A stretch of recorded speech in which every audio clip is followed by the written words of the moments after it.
सुंदर दृश्य है। बहुत सुंदर। सूरज की लालिमा बड़ी कितनी सुंदर लग रही है। साथियों नमस्कार, मैं विपिन कुमार उर्फ विराट। जय हिंद। साथियों, आज हम आए हैं अपने गांव में। हमारा ग्राम गोंसपुर जो नजीवाद तहसील के अंतर्गत आता है, जिला बिजनौर का हिस्सा है। आज हम गंगा किनारे पे आए हैं एकदम, और बहुत ही प्राकृतिक और बड़ा सुहाना मौसम है, बहुत शानदार मौसम है। जैसे कि आप जानते हो बरसात चल रही है, और गंगा जी के दर्शन मैं आपको करा देता हूँ। उससे पहले हमारे साथ हैं हमारे साथी, हमारे बड़े भाई, हमारे गार्जियन, हमारे गुरुजी श्री भूपेंद्र सिंह दिव्यांग जी, जो एक अध्यापक हैं, समाज सेवक हैं, और हमारी ग्राम पंचायत तेजपुर गोरवा का बड़े अच्छे से ख्याल रखते हैं। हम दोनों ही काफ़ी अपनी पंचायत को डेवलप करने के लिए, उसको एक विकसित पंचायत बनाने के लिए तत्पर हैं, कार्यरत हैं। तो माई साहब भूपेंद्र जी सामने हैं। नमस्कार, प्रणाम साथियों, जय हिंद। आप सभी को मास्टर भूपेंद्र और मेरे समस्त ग्रामवासियों की ओर से आपको कोटि कोटि प्रणाम, नमस्कार। और जैसा कि आप सभी को मालूम है कि मेरा गांव, मेरी जान, मेरी पहचान, मेरी भूमि, मेरी माँ, है ना। तो ये ऐसे शब्द हैं जो आदमी को एक अपनेपन का एहसास दिलाते हैं, और साथ ही साथ हम समस्त देशवासियों का, समस्त ग्रामवासियों का, और सभी जिस गांव में जो व्यक्ति रहते हैं, जन सामान्य व्यक्ति रहते हैं, उन सभी का दायित्व बनता है कि हमने जिस गांव में जन्म लिया है, या जिस धरती पर हमने जन्म लिया है, जिस गांव में हम लोग जन्मे हैं, हम उस गांव की सेवा के लिए जीवन पर्यंत जो है तत्पर रहें। यही एक सच्चे मानव का एक पूर्ण रूप से मूल्य होना चाहिए कि हमने जिस गांव में, जिस मिट्टी में हमने जन्म लिया है, हम मरते दम तक उसकी सेवा के लिए, अपने गांव के लिए, गांव के लोगों के लिए, गांव के विकास के लिए, गांव की जो है सामाजिक व्यवस्था के लिए, गांव में होने वाले जो वर्तमान काल में जिस प्रकार से घटनाएं घट रही हैं, जो पढ़े लिखे व्यक्ति हैं या समाज के शुभचिंतक हैं, समाज को अपना समझने वाले, अपने गांव को अपना समझने वाले, उन सभी को जो है ये विचार करना चाहिए कि हम लोग किस प्रकार से अपने एक गांव को एक विकसित राष्ट्र तो नहीं हम कह सकते, लेकिन एक विकसित गांव जरूर कह सकते हैं। जी बिल्कुल। क्योंकि साथियों, मैं क्षमा चाहता हूँ सर से। हम आज जो आए हैं मुख्य रूप से, जो ये हमारी गंगा जी हैं, दर्शन करने आए थे। और 2013 में माननीय श्री भूपेंद्र सिंह जी के माध्यम से, हमारे माध्यम से, समस्त गांव के युवाओं के माध्यम से हमने अथक प्रयास किया। 7-8 साल लगातार प्रयास करने के बाद जैसे कि मैं आपको दिखा देना चाहता हूँ, ये देखिए पीछे की तरफ ये जो स्थायी तटबंध बने हुए हैं दूर तक, ये देखिए पीछे तक, और इधर भी मैं दिखा देता हूँ आपको। ये जितने भी तटबंध बने हुए हैं साथियों, तो मान्यवर श्री भूपेंद्र जी ने और मैंने, हमारे युवा साथियों ने, हमारे काफ़ी गांव के जो बुजुर्ग हैं, जो काफ़ी जागरूक हैं, समझदार हैं, और हमारे जितने भी क्षेत्र के, लोकल क्षेत्र के पत्रकार बंधु हैं, उन सभी ने भरपूर सहयोग दिया। और सभी के सहयोग से, ईश्वर के अनुकंपा से, हमारे गांव के किनारे, नदी किनारे, गंगा माँ जी के किनारे ये पत्थरों के स्थायी तटबंध बने, जिसके कारण आज हमारा गांव बहुत ही सुरक्षित है।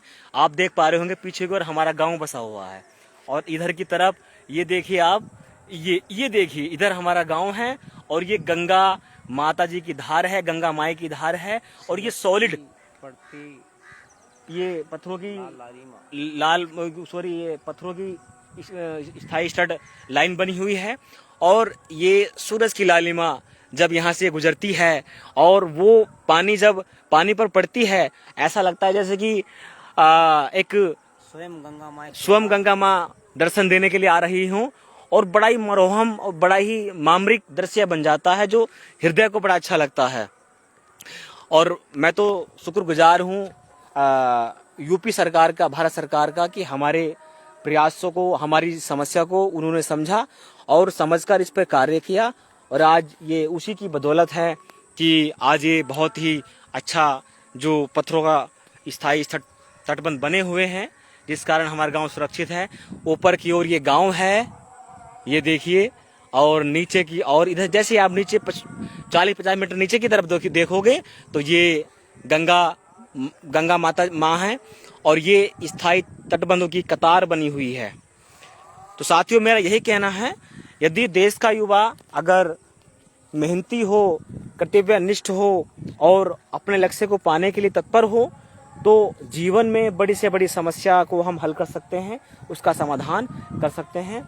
माननीय भूपेंद्र जी जो हमारे बड़े सहयोगी रहे हैं, हमारे बड़े भाई हैं, गार्जियंस हैं, हम दोनों काफ़ी ग्राम पंचायत पे गांव की समस्याओं पर चिंतन मनन करते रहते हैं कि किस प्रकार से हम अपने गांव को विकसित कर सकेंगे, किस प्रकार से हम अपनी पंचायत को विकसित कर सकेंगे। तो हम लगातार प्रयास ये करते रहेंगे, और हम तो ये चाहेंगे कि भारत का हर गांव विकसित हो, डेवलप हो। मैं भूमि कटान की समस्या को पुनः से याद दिला देना चाहता हूँ। उसी के लिए मैं भूपेंद्र माँ साहब से आज वार्तालाप करने जा रहा हूँ कि सर, ये जो आज तटबंध बने हैं और गंगा का पानी भी अपने एक सीमित दायरे में बह रहा है, तो सर आज हमारा गांव सुरक्षित है। तो सर, इस बारे में आपके क्या विचार हैं? क्या वो पुराना समय आपको याद आता है जब भूमि कटाव हो रहा था, किसान परेशान थे, किसान बहुत ज़्यादा दुखी हुआ करते थे? तो सर, इस बारे में थोड़ा सा मुझे आप जरा बताना कष्ट करें। मेरे प्यारे साथियों, आज जो हमारे चेहरे पे आप लोग मुस्कान और एक प्रसन्नता आप लोग जो है हमारे चेहरे पर देख रहे हो, तो ये हमारे समस्त ग्रामवासियों को का जो मेहनत है, और हमारे विपिन कुमार हमारे जो है एक हमारे गाइड भी हैं, और हमारे एक बहुत शुभचिंतक भी हैं, परम मित्र भी हैं, और बहुत सारे ऐसे हमारे गांव के जो हैं महान और एक अच्छे लोग हुए हैं, जिन्होंने काफ़ी इस गंगा कटान को रोकने के लिए दिन और रात मेहनत करी। जी बिल्कुल बिल्कुल। तो इसमें जो महत्वपूर्ण जो हम लोगों का योगदान रहा, विपिन कुमार जी यानी कि विराट उप जय हिंद, और आपके हमारे तत्कालीन उस समय के जो हमारे ग्राम प्रधान जी थे श्री मुन्नू सिंह जी, उनका भी इसमें एक बहुत महत्वपूर्ण रोल रहा। तो हम बार बार शासन प्रशासन से इस समस्या को लेकर हम लोग जो है गुहार लगाते रहे लगातार। कई बार तो ऐसा हुआ कि हम लोगों को निराशा भी हाथ लगी। जी बिल्कुल बिल्कुल आशा ही, लेकिन हमने आशा नहीं छोड़ी। हाँ बिल्कुल सर, बिल्कुल। निराशा मिलती रही, लेकिन आशा शब्द को हमने नहीं छोड़ा। बिल्कुल सर, हम लगातार प्रयास करते रहे, लोगों से मिलते रहे। हाँ, परिणाम ये निकला, जब हमने आशा इसकी नहीं छोड़ी, तो सरकार को भी हमारे गाँव वालों के सामने नतमस्तक होना पड़ा जी, और इस समस्या का समाधान जो उन्हें करना ही पड़ा जी। इसका परिणाम आज ये है कि हमारे गांव वाले यानी कि सन 2013, 14, 15, 16, 17, 18, 19, 20, 21, 22 तक यानी कि रात को पूरी नींद भी नहीं सो पाते थे। पता नहीं गंगा किस समय नीचे से आए, ढांग को उठाए और पूरे घर सहित ले जाए। ये चिंता जो गंगा किनारे जिनके घर थे, उनके दिमाग में, उनके मन में जो है रात और दिन सताए रहती थी। बिल्कुल बिल्कुल। लेकिन जैसा कि जो फिलहाल अब मौजूदा समय है, तटबंध लग गए हैं, लोग आराम से खुशी के साथ अपना जो है सोते हैं, अपना दैनिक कार्य करते हैं। तो आज हम पूरे गांव का शुक्रगुजार हैं, और भारत सरकार और उत्तर प्रदेश सरकार का हम लोग धन्यवाद करते हैं, जिन्होंने इस समस्या को हमारी प्रमुखता से लिया और उसका समाधान किया था। साथियों, हमारे इस भूमि कटान आंदोलन में एक बहुत ही हमारे सहयोगी रहे हैं, हमारे बुजुर्ग हैं, माननीय श्री राम प्रसाद जी, हमारे ही ग्राम गोसपुर के निवासी हैं, जिन्होंने हर समय हमारे साथ वो खड़े रहे, बिना किसी स्वार्थ के हमारे साथ लगे रहे, हमें मोटिवेशन देते रहे कि आप इस प्रयास को कभी मत छोड़ना। गांव हमारी माँ है, हमारी जन्मभूमि है, हमारी कर्म भूमि है। वो कहते हैं ना साथियों, जैसे कि पक्षी कहीं भी चला जाए लेकिन अंतिम में घोंसले में ही लौट के आता है, इसलिए गांव के लोग कहीं भी चले जाएं, अंतिम में अपने गांव ही लौट के आते हैं, घर ही लौट के आते हैं। साथियों, मैं श्री राम प्रसाद जी से थोड़ी सी बातचीत करना चाहता हूँ उसी मामले में, क्योंकि उन्होंने बड़ा सहयोग हमें दिया है। वो इस समय हमारे साथ उपलब्ध हैं। माननीय श्री राम प्रसाद जी, इधर आइए आप। हाँ, ये साथियों, ये हमारे बहुत ही कर्मठ जुझारू आंदोलनकारी रहे हैं हमारे इस मोमेंट में, और इन्होंने काफ़ी योगदान दिया है, सहयोग किया है इस मामले में। तो श्रीमान, सबसे पहले आपको मेरा नमस्कार। सर आप पकड़ लोगे थोड़ा?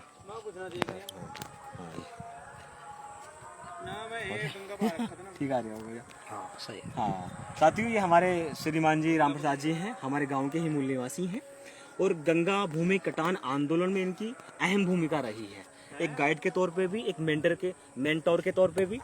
तो माननीय श्री राम प्रसाद महोदय जी 2023 में तटबंध बने, 2000 लगभग 15-16 से ये हमने आंदोलन स्टार्ट किया था। थोड़े आगे हो जाओ।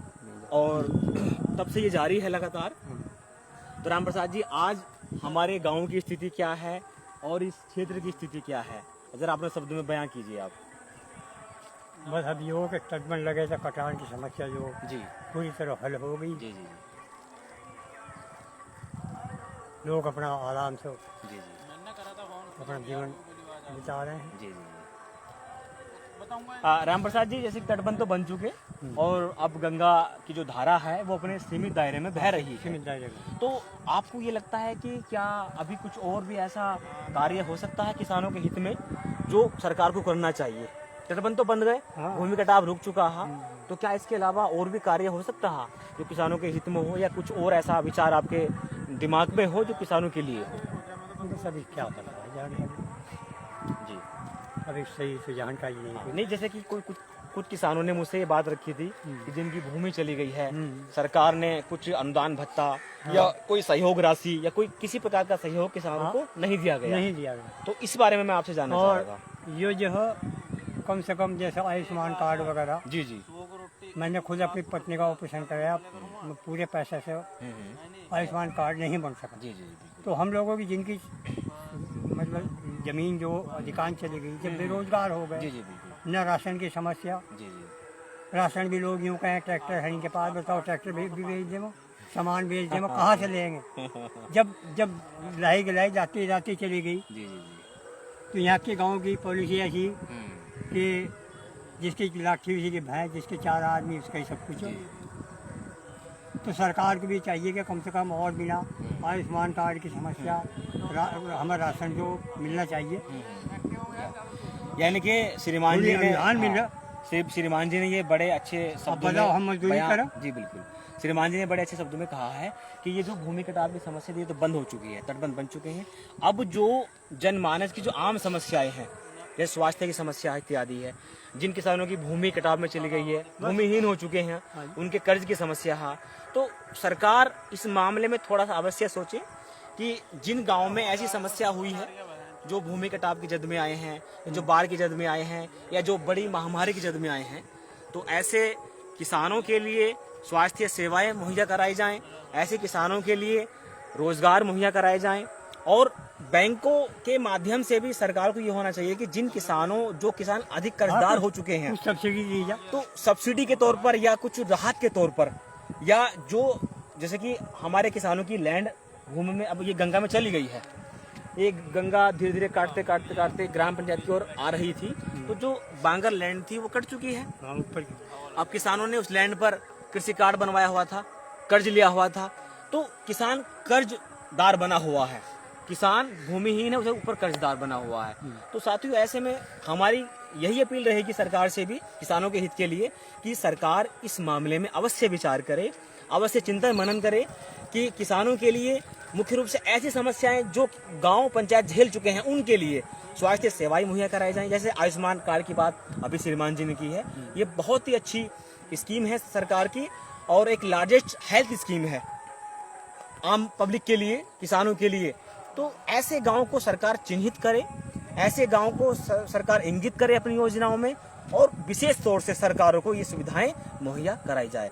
साथियों, सभी साथियों का, सभी ग्रामवासियों का, और जितने भी हमारे इस डिजिटल माध्यम से, सोशल प्लेटफॉर्म के माध्यम से, फेसबुक के माध्यम से साथी जुड़े हैं हमारे आंदोलन से, सभी का बहुत बहुत धन्यवाद। सभी के सहयोग से ये तटबंध बने हैं। हमारी ग्राम पंचायत आज सुरक्षित है, एकदम सही है, और लगातार विकास कर रही है। किसान के बच्चे भी सही से पढ़ लिख कर आगे जा रहे हैं। तो साथियों, आज का सेशन हम यहीं बंद करने जा रहे हैं। सभी का बहुत बहुत धन्यवाद। नमस्कार, जय हिंद। जय। फिनिश कर देना, अपलोड हो जाएगी। कनेक्शन बहुत स्लो है यहाँ पे उसका हाँ डेटा का। करो उसमें ऐसा हो गया।